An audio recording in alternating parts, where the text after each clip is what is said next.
Советот за етика ја отврли жалбата на Киро Маџунаров против телевизија Стар како неоснована.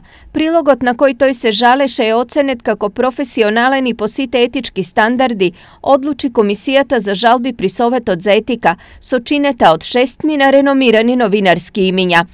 Жалбата на Маџунаров се однесуваше на прилог на телевизија Стар емитуван на 9 октомври под наслов "Кривична одисер за говорник на партиска трибина, тврдат дека лажел, клеветел и ширел паника меѓу народот".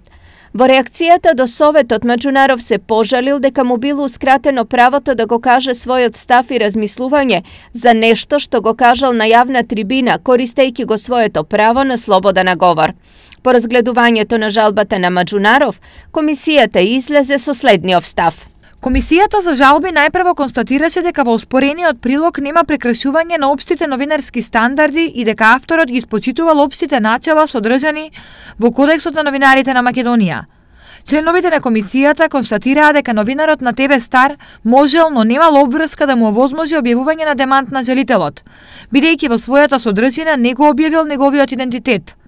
Медиумот е должен да објави демант или нечи став само доколку некој е наведен со име и презиме или е визуелно прикажан во новинарскиот продукт.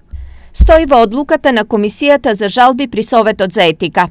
Идентична жалба Маџунаров поднесе за уште еден медиум од Штип, но и таа е отфрлена како неоснована.